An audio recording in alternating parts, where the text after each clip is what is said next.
કરા પડવા અને કમોસમી વરસાદ થવો આવી બાબતો બનવાની શક્યતા છે। નમસ્કાર મિત્રો, સ્વાગત છે તમારું ગુજરાત ખબર ચેનલમાં। ગુજરાતના ખેડૂતો માટે ફરી એકવાર માઠા સમાચાર સામે આવ્યા છે। જાણીતા હવામાન નિષ્ણાત અંબાલાલ પટેલ દ્વારા ડિસેમ્બર મહિનાના અંતમાં ગુજરાતના વિસ્તારોમાં માવઠું થવાની શક્યતા વ્યક્ત કરવામાં આવી છે। સાથે જ ઠંડીને લઈને પણ મોટી આગાહી કરવામાં આવી છે। રાજ્યના કયા વિસ્તારોમાં ડિસેમ્બર મહિનાના અંતમાં માવઠું વરસવાની શક્યતા વ્યક્ત કરવામાં આવી છે, તે સિવાય ઠંડીને લઈને પણ શું આગાહી કરવામાં આવી છે, એ તમામ માહિતી વિશે વિડીયોમાં આગળ વાત કરીશું, તો છેલ્લા સુધી જોતા રહેજો। તે પહેલાં તમે અમારી ચેનલમાં નવા છો તો ચેનલને સબસ્ક્રાઈબ કરી લેજો, જેથી મારા આવનારા તમામ વિડીયોની માહિતી તમારા સુધી પહોંચી શકે। હવામાન નિષ્ણાત અંબાલાલ પટેલે ઠંડી અને વરસાદને લઈને આગાહી કરી છે। અંબાલાલ પટેલનું કહેવું છે કે રાજ્યમાં વાતાવરણમાં ફરી એકવાર પલટો આવી શકે છે।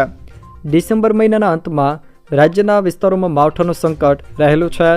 તેઓએ માવઠાને લઈને જણાવ્યું છે કે તારીખ 26 ડિસેમ્બરથી 4 જાન્યુઆરી વચ્ચે ગુજરાતના કેટલાક વિસ્તારોમાં માવઠું વરસી શકે છે। તો 26 ડિસેમ્બરે બંગાળના ઉપસાગરમાં એક સિસ્ટમ બનશે અને તારીખ 16થી લઈને 22 ડિસેમ્બર સુધી વાદળછાયું વાતાવરણ રહેશે અને લઘુત્તમ તાપમાનમાં સામાન્ય વધારો થવાની શક્યતા પણ તેમણે વ્યક્ત કરી છે।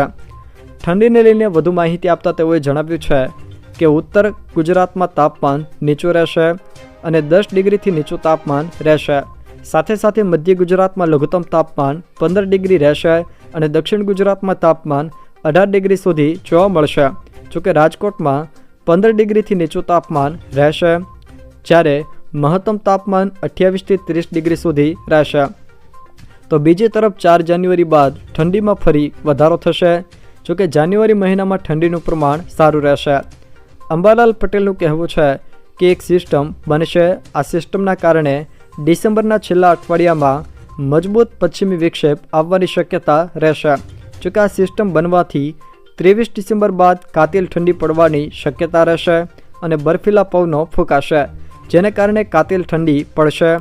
તારીખ 16થી લઈને 22 ડિસેમ્બર દરમિયાન ગુજરાતના અનેક ભાગોમાં વાદળો આવવાની શક્યતા પણ રહેશે, જેમાં દક્ષિણ ગુજરાતના ભાગોમાં છાંટા થઈ શકે છે। જ્યારે જાન્યુઆરી મહિનામાં હાડ થીજવતી ઠંડી પડવાની શક્યતા પણ અંબાલાલ પટેલ દ્વારા વ્યક્ત કરવામાં આવી છે। તો તારીખ 26 ડિસેમ્બરથી 4 જાન્યુઆરી વચ્ચે માવઠાનું સંકટ રહેલું છે તેવું પણ તેમણે જણાવ્યું છે, જેમાં તારીખ 26 ડિસેમ્બરે બંગાળના ઉપસાગરમાં એક સિસ્ટમ બનશે, જેના કારણે રાજ્યના કેટલાક વિસ્તારોમાં માવઠાની શક્યતા વ્યક્ત કરવામાં આવી છે।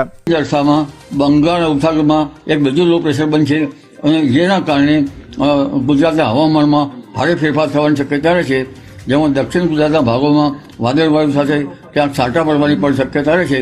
મધ્ય ગુજરાતનું હવામાન પણ પલટાશે, એટલે આ હવામાન જે છે એ પલટાશે। પણ ઉલ્લેખનીય છે કે જાન્યુઆરીમાં ભારે પવનના તોફાનો, નૈસર્ગિક ઉત્પાતો તેમજ કરા પડવા અને